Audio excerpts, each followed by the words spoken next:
राजनीति विज्ञान कक्षा 11 के ऑनलाइन शिक्षण में एक बार पुनः सभी छात्रों का स्वागत है। हमारी जो ऑनलाइन शिक्षण की जो श्रृंखला चली है उसके तहत आप लोगों को इससे पहले कई पाठ पढ़ाए गए हैं। हम पाठ नंबर 3 पढ़ रहे थे, चुनाव एवं प्रतिनिधित्व। चुनाव एवं प्रतिनिधित्व, इसके अंतर्गत आपको कुछ चीज़ें समझाई गई थी। आपने उसको शायद ध्यान से सुना होगा, देखा होगा, मनन किया होगा। इस पाठ का जो शेष शिक्षण है वो शिक्षण ऐसा है, आपको इसके माध्यम से समझ में नहीं आ पाएगा वीडियो के माध्यम से।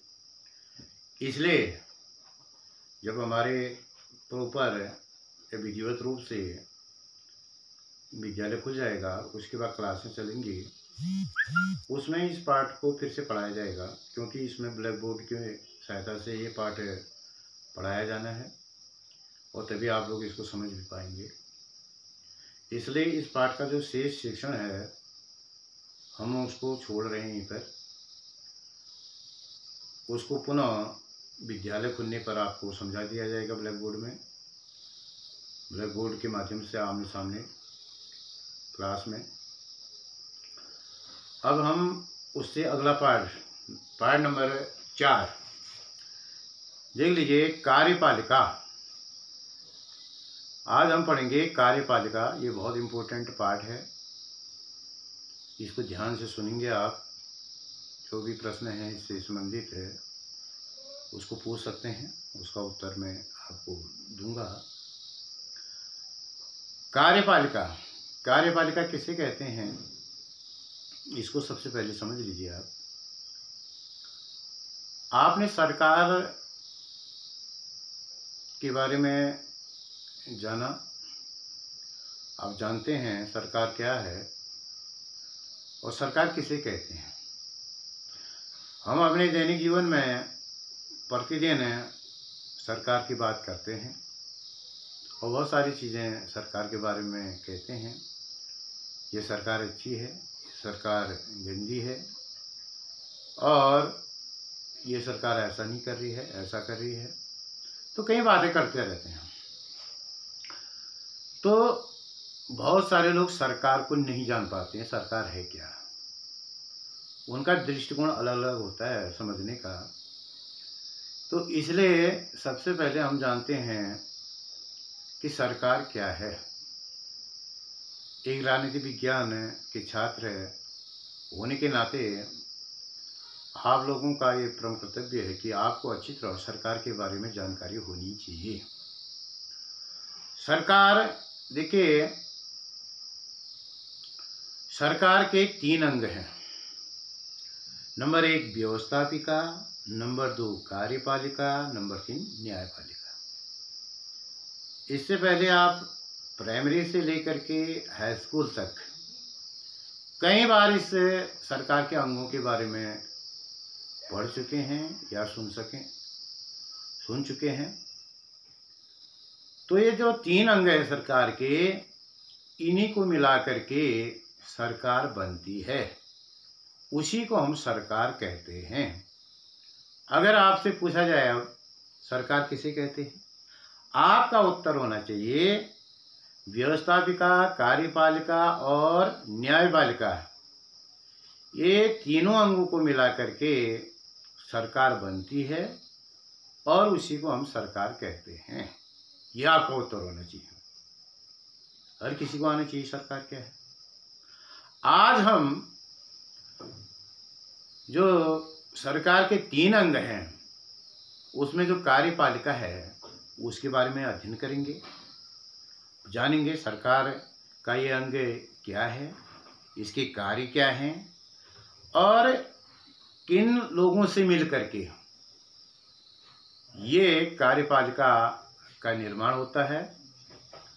तो इसको हम बिंदुवार समझने की कोशिश करेंगे। एक एक प्रश्न इसमें बहुत इम्पोर्टेंट है। हर प्रश्न आपको पढ़ाया जाएगा, आप उसको ध्यान से सुनिए। देखिए, कार्यपालिका के अंतर्गत कुछ महत्वपूर्ण बिंदु दिए गए हैं इस पाठ के अंतर्गत। सबसे पहले, कार्यपालिका सरकार का वह अंग है जो विधायिका द्वारा स्वीकृत नीतियों और कानूनों को लागू करने के लिए जिम्मेदार है। देखिए, आप इसको इस प्रकार समझ लीजिए, ध्यान से समझिए। मैंने सरकार के 3 अंग बताए आपको: व्यवस्थापिका, कार्यपालिका, न्यायपालिका। जो व्यवस्थापिका है, व्यवस्थापिका का अर्थ होता है कानून निर्माण करने वाली संस्था, सदन, जिसको हम विधायिका भी कहते हैं और अंग्रेजी में इसको लेजिस्लेटिव कहते हैं। व्यवस्थापिका का काम कानून बनाना है और उस कानून को लागू करने का कार्य, लागू मतलब पूरे देश में लागू करने का कार्य, राज्य में लागू करने का कार्य, ये हमारी कार्यपालिका का कार्य है। और जो कानून का उल्लंघन करता है उसको दंड देने का कार्य न्यायपालिका का है। ये मोटे तौर पर एक कार्य, इनका कार्य तो बहुत सारे हैं, अभी इसके पाठ के अंतर्गत पढ़ाएंगे, लेकिन जो मुख्य प्रक्रिया है कार्य करने की वो यही है: व्यवस्थापिका कानून बनाती है, कार्यपालिका उसको लागू करती है और न्यायपालिका जो कानून का पालन नहीं करता है उसको दंड देने का कार्य करती है। तो इसलिए कार्यपालिका सरकार का वो अंग है जो व्यवस्थापिका द्वारा बनाए गए कानून को लागू करती है। ये मुख्य बिंदु है। दूसरा बिंदु है, कार्यपालिका का औपचारिक नाम अलग अलग राज्यों में भिन्न भिन्न होता है। कुछ देशों में राष्ट्रपति होता है तो कहीं चांसलर। कार्यपालिका में केवल राष्ट्रपति, प्रधानमंत्री या मंत्री ही नहीं होती, बल्कि इसमें पूरा प्रशासनिक ढांचा, सिविल सेवा के सदस्य भी आते। देखिए, अलग अलग देशों में कार्यपालिका के अलग अलग नाम हैं। जो इसका औपचारिक नाम है वो अलग अलग है। किसी देश में राष्ट्रपति को ही कार्यपालिका कहते हैं, उसके सहायता के लिए बहुत सारे लोगों का एक समूह होता है। जैसे अमेरिका में क्या है? राष्ट्रपति शासन है, राष्ट्रपति कार्यपालिका का प्रमुख है और वहाँ पर हम उस कार्यपालिका को राष्ट्रपति कहेंगे। और कहीं पर इसको चांसलर कहते हैं। आपको पता होना चाहिए, चांसलर की व्यवस्था जर्मनी में है। जर्मनी में जो चांसलर है वो राष्ट्रपति के समान है, उसका नाम चांसलर है, वो वहाँ का कार्यपालिका है। तो हमारे देश में कार्यपालिका क्या है? हमारे देश की जहाँ तक बात है, यहाँ पर जो कार्यपालिका है उसमें कौन कौन लोग शामिल हैं? उसमें राष्ट्रपति, मंत्री परिषद और संघ लोक सेवा आयोग के सदस्य, जिनमें अधिकारी कर्मचारी आते हैं। तो इनको मिलाकर के भारत में कार्यपालिका का निर्माण होता है। भारत की कार्यपालिका इसको कहते हैं, राष्ट्रपति, मंत्री परिषद और लोक सेवा आयोग के सदस्य, इनको मिलाकर के क्या है, यहाँ की मंत्री परिषद होती है, उन्हें यहाँ की कार्यपालिका होती है, उसको हम कार्यपालिका कहते हैं। सरकार के प्रधान और उसके मंत्रियों को राजनीतिक कार्यपालिका करते हैं। देखिए, एक हमारे वहाँ राजनीतिक कार्यपालिका है। राजनीतिक कार्यपालिका को अस्थाई, जो स्थायी नहीं होता उसको अस्थाई कहते हैं। अस्थाई कार्यपालिका है, उसमें कौन है? सरकार का प्रधान। सरकार का प्रधान किसको कहते हैं? सरकार का प्रधान देश के प्रधानमंत्री को कहते हैं, हमारे देश के प्रधानमंत्री। और उसके मंत्री, एक प्रधानमंत्री होता है, उनके नीचे उसका एक जो सहायक समूह होता है, उसको हम मंत्री परिषद कहते हैं, मिनिस्ट्री। मंत्री परिषद है प्रधानमंत्री के सहायक होता है, सहायक समूह है, उसमें विभिन्न प्रकार के मंत्री होते हैं, जिसके बारे में हम पढ़ेंगे अभी आगे। जो मंत्रिपरिषद है वो और प्रधानमंत्री राजनीतिक कार्यपालिका है। राजनीतिक कार्यपालिका का मतलब ये है कि ये राजनीति के तहत जो हमारे देश की व्यवस्था है, राजनीतिक व्यवस्था है, उसके तहत इनका चुनाव किया जाता है। क्योंकि ये जनता द्वारा चुने हुए प्रतिनिधियों से बनती है, इसलिए इसको राजनीतिक कार्यपालिका कहते हैं। इसको अस्थायी कार्यपालिका भी कहते हैं, स्थायी कार्यपालिका नहीं है।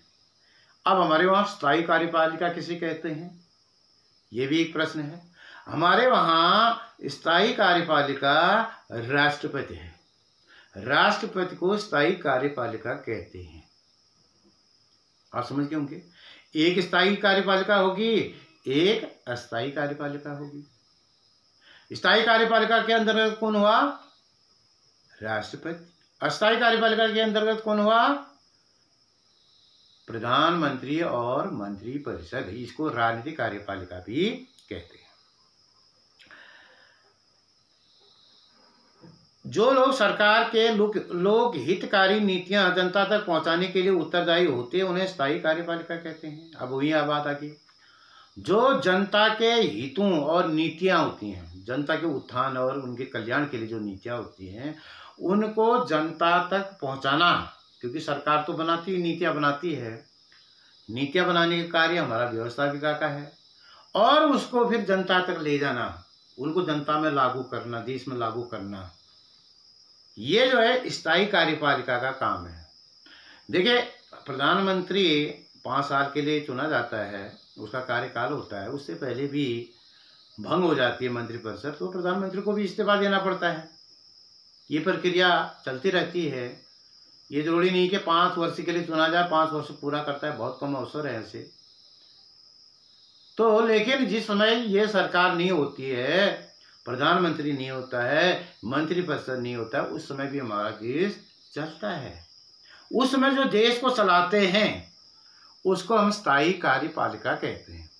क्या कहते हैं, स्थायी कार्यपालिका कहते हैं। उस समय जो राष्ट्रपति है स्थायी कार्यपालिका का प्रधान, और उसके नीचे जो लोक सेवा आयोग के सदस्य हैं, लोक सेवा आयोग के सदस्य भी समझा दूं आपको, ध्यान से सुनिए। लोक सेवा आयोग के सदस्य एक जो सबसे न्यूनतम एक चपरासी होता है, उससे लेकर के देश के राष्ट्रपति तक, उसमें अधिकारी भी हैं, कर्मचारी भी हैं, अलग अलग पदों में व्यक्ति हैं, तो उनको मिला करके स्थायी कार्यपालिका बनती। ये कभी जो है भंग नहीं होती है, ये स्थायी कार्यपालिका है, ये चलती रहती है। इसमें एक निश्चित आयु होती है व्यक्ति के, कर्मचारी अधिकारी की, कि वो इतने वर्ष में रिटायरमेंट हो जाएगा, उसके स्थान पर फिर नया अधिकारी कर्मचारी आएगा, इसलिए स्थायी होती है। तो कहने का अर्थ है कि ऐसे समय में जब मंत्रिपरिषद नहीं होती है, तो जो जनता तक नीतियों को ले जाने का काम करते हैं, उनको कहते हैं स्थायी कार्यपालिका। भारत में संसदीय कार्यपालिका की व्यवस्था को स्वीकार किया गया। इस व्यवस्था के अंतर्गत राष्ट्रपति भारत में राज्य का औपचारिक प्रधान होता है, तथा प्रधानमंत्री और मंत्रिपरिषद राष्ट्रीय स्तर पर सरकार चलाते हैं। देखिए, राष्ट्राध्यक्ष, हमारे वहाँ संसदीय शासन प्रणाली को अपनाया गया। इसका अर्थ यह है, हमारे वहाँ जो शासन है, जो सरकार का स्वरूप है, वो संसदीय कार्यपालिका है। संसदीय कार्यपालिका को अंग्रेजी में पार्लियामेंट्री सिस्टम कहते हैं। पार्लियामेंट्री सिस्टम क्या है, ये संसदीय कार्यपालिका क्या है? संसदीय कार्यपालिका का अर्थ होता है जिसमें सरकार का जो अध्यक्ष होता है वो राष्ट्रपति होता है, और मंत्रिपरिषद और प्रधानमंत्री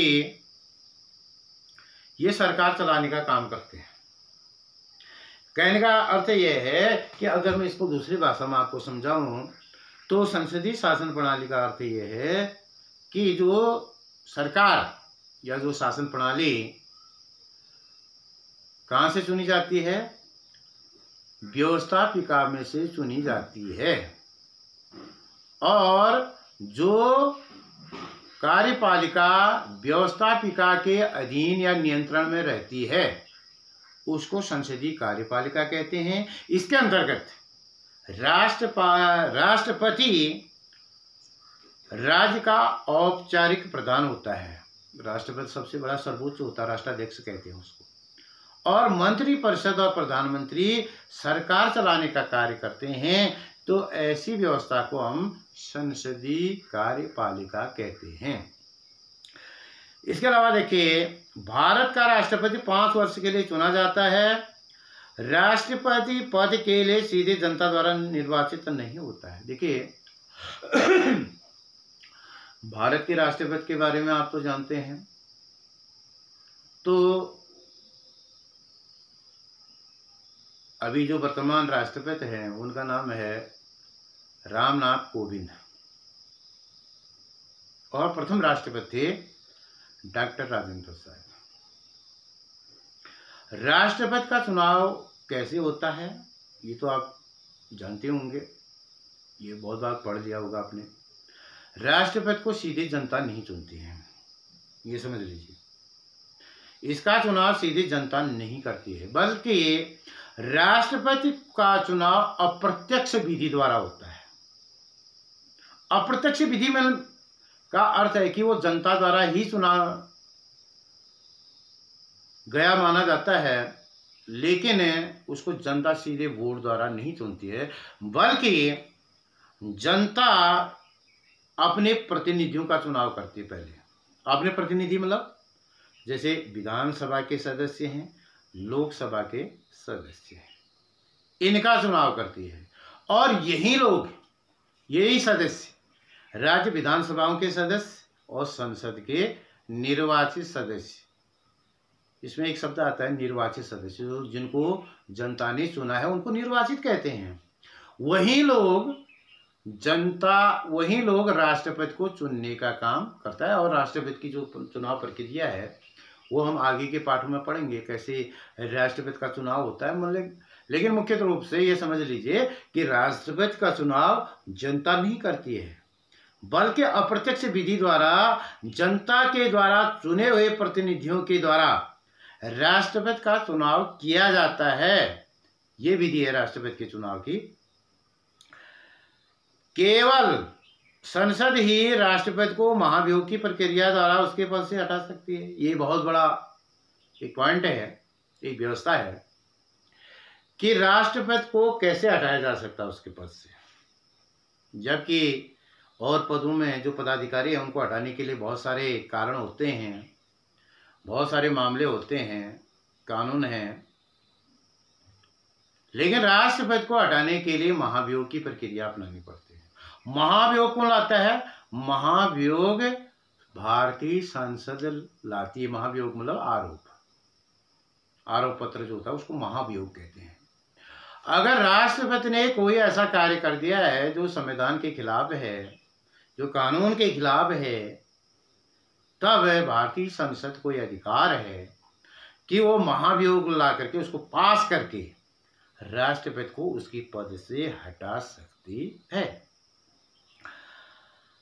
अगला है महाभियोग के केवल संविधान के उल्लंघन के आधार पर लगाया जा सकता है। ये मैं बता चुका हूं आपको।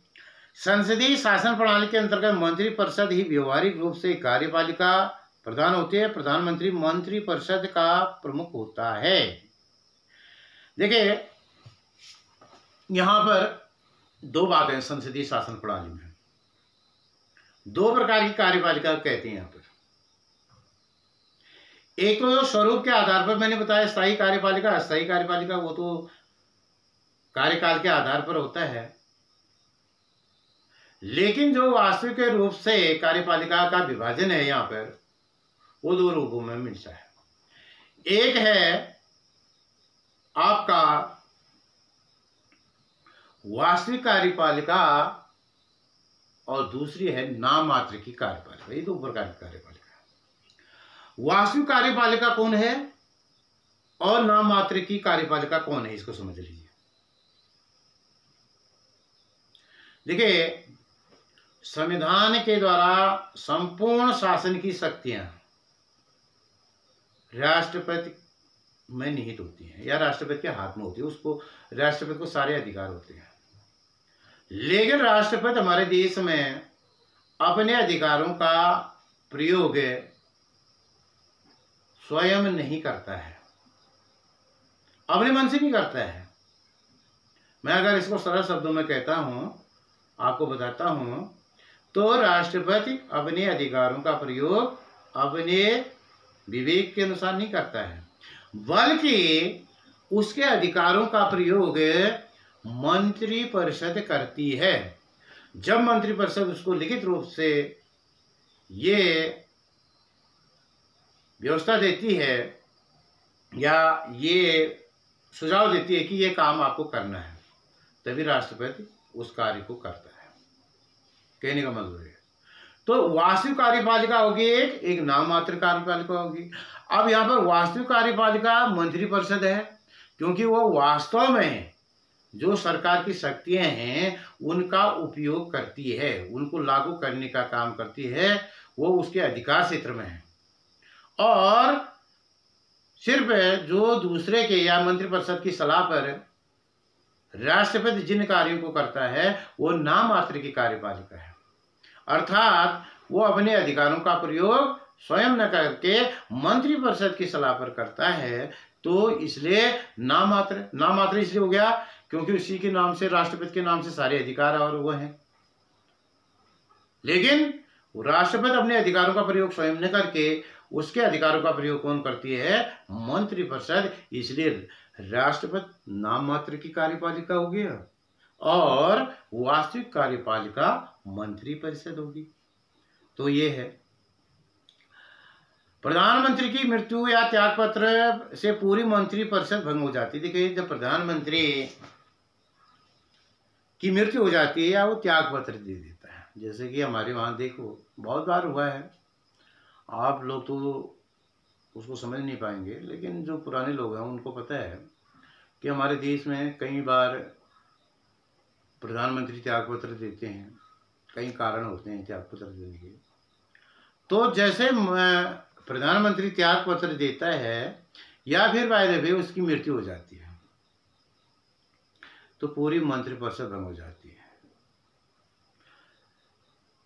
भारतीय प्रशासनिक सेवा आईएएस तथा भारतीय पुलिस सेवा आईपीएस के लिए उम्मीदवारों का चयन संघ लोक सेवा आयोग करता है। देखिए, मैंने जब आपको मंत्री परिषद का ढांचा बताया था, उसका संगठन बताया था, उसमें मैंने 3 अंग बताए थे उसके। ये तो सरकार के अंग नहीं बता रहा हूं, मंत्री परिषद के 3 जो अंग हैं, जो 3 से मिल करके बनती है, उसमें प्रधानमंत्री, मंत्री परिषद, राष्ट्रपति, मंत्री परिषद और लोक सेवा आयोग के सदस्य, इनको मिला करके भारत में मंत्री परिषद का निर्माण होता है।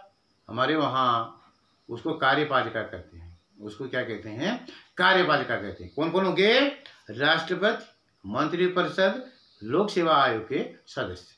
अब मैंने अलग अलग बताया।